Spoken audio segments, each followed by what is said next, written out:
we did have that, we had that conversation about doing a separate agreement, because there's nothing else in the agreement that anybody needs to be at all. Right. That'd be great. The other thing is, we don't care how long it takes it to become a school. We don't want to press your hand or anything. All we want to know is that it's going to be a school, and that's why you're buying it. And I don't care if it takes 20 years to be a school. We just want to know that since we're doing all the surrounding canal undergrounding and streets and bringing all the utilities and everything in, that we're buying it to be a school, and that's all we're asking. So no timeline, just a use restriction that it'll be a school. That's something we would, before we'd have to deem it as surplus property sometime in the future. We'll go back to several. That's highly unlikely. The kids will make it kind of standstill right now. So I know that was a sticking point. We just want to know that it's going to be a school. I don't care when it happens. Just that, we're not going to see houses going up there someday after we've built all the surrounding Imperial Avenue and McCabe Road and done all the heavy lifting. We don't want a competing developer to come in and get a free ride.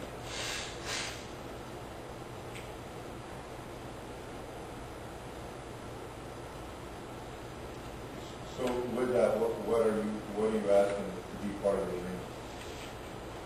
Just a use restriction that it'll stay as a school site. I don't need any repurchase. I don't want any reversion or anything, as long as we all agree that it's going to be a school. And why was it in there in the first place? And I tell you, Brian, it was darn frustrating. Thought we had an agreement, and then all of a sudden we had the attorneys going back and forth, and then we're a completely new type of ballgame. I understand you're trying to minimize your liability. I think for us, the intent is for us certainly to build schools. If we happen to be a school district, that's what we happen to be in the business of doing. Now, in terms of asking for a promise, I don't think it's fair to ask anybody for a promise forever. From the standpoint, if all of a sudden something turns within the economy, all of a sudden there's not a need for us to build a school at a certain time, then we won't build a school. And so in terms of, to put some type of language or condition within the contract, we discussed it. I'm opposed to it. Again, I think part of it is the state, if you're dealing with the district, the intent is for us to build a school there. We're not into land development. Okay, land banking, as was indicated in previous emails. And that piece just really irritated the heck out of me. Okay, that is not our intention. Okay, the intention is for us to maintain that property for appropriate use by the school district. And so, for me, in terms of additional language within Mike, I respect what you're saying, and I realize you guys are in the school business, but Imperial County Office of Education may have changed the precedent a little bit down the road when they bought the Leckervane property on spec, and they're planning to put offices and retail and things next to their existing office. So, times change, and they were definitely playing the speculation game there, and if we're putting in the backbone infrastructure, we want to know that that's not going to happen in Linda Vista. And I respect what you're saying. You're in the school business, but so is the County Office of Ed, and they wanted to get into the development business. They're putting offices. They're trying to sell off some of their properties. They're going to do a full master plan. With the county. County Office of Ed. And with the county of Imperial. Well, the Office of Ed bought 8 acres, and Imperial County themselves bought 80 also. It's 2 separate properties. All become county center too as it grows. But they're definitely selling to the private sector. Well, you've heard Mike, and I will speak, and I just have to, agree with what Mike says and all this here. We're not in we're a school district. We're only buying 15.5 acres. It is for a school site. I mean, we don't have a crystal ball, and I don't know what in writing. I don't think the board's going to be real in writing, but we're not specking. They kind of have specking. They told you they're specking, but we're not. Our hope is that things turn around and you've got more land to develop, and then those will be the kids that will justify us. I mean, nobody is planning to. However, Brett, in saying that, we're only buying a school site. The district has only stepped out to purchase the ground because of the surrounding housing development. there may, you know, at this particular time, I don't know how long it will take to have schools like that. It may not be us sitting here at some point and planning, and we are a reactive type of organization. And so for us to commit to something indefinitely, you know, based on decisions that you're making, or, you know, decisions that developers are making that we have absolutely no control over, is not the wisest plan for us to take. And we know what you have in the future and what you're working on in your next section down the road to map, and that would fill into that school right there. I mean, that's what we're, because of that. It's a good opportunity for us in a good place, which you have started the creation of.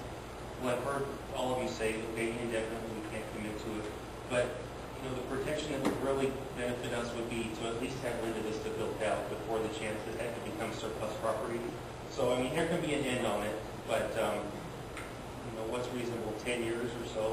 Our attorney has advised us, if you put it in, if you put a definite end on it, you put 7 years.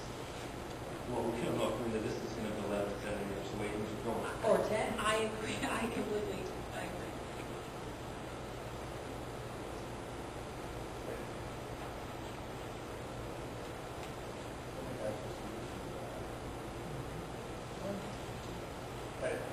You know, I think the solution to that, and I learned a long time ago in farming, and we did the scale, that, yeah, I think you should ask for first right of refusal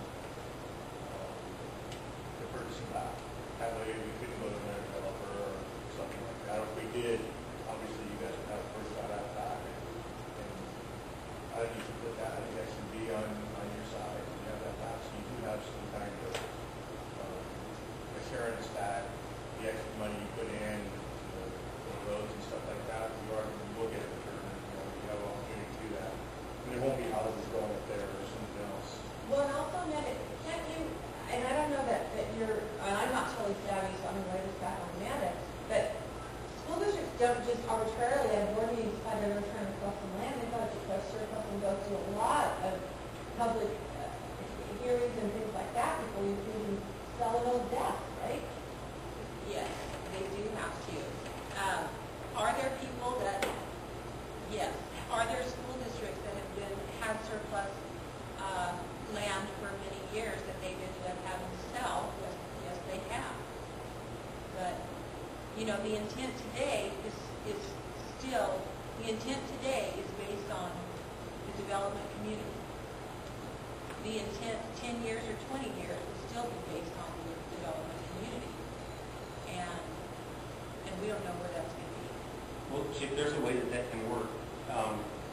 What we propose in that case then is it would be at the price you guys paid plus an annual cost adjuster, you know, so that you're not making a profit on it. Because otherwise, let's say we did that and we had first right of refusal, and it was tomorrow, you guys would say, well, let's go appraise it, and we might already be $250,000 down. You know, we know it's the bottom of the market right now. Times are slow, so the first right of refusal, if it were based on your purchase price plus an escalator for inflation, we could do that. Yeah, I don't know. We had talked about an escalator or anything like that, so I don't know what we do. Well, it protects you guys from Sure. value of the dollar going down. So it would have an inflator on it, and would it be tied to fair market value?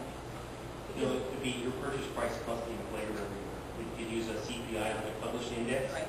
so that nobody loses their gains. Well, that, so that, again, our intent is not to do anything but build a school there. That piece says we purchase the property, the purchase actually more than the trade value. The piece says we keep it for 10 or 15 or 20 years. We don't build a school. We have economic distress. We need to sell the property. We're not going to be selling it at $800,000 plus any type of formula over that time. You know, it should be fair market value.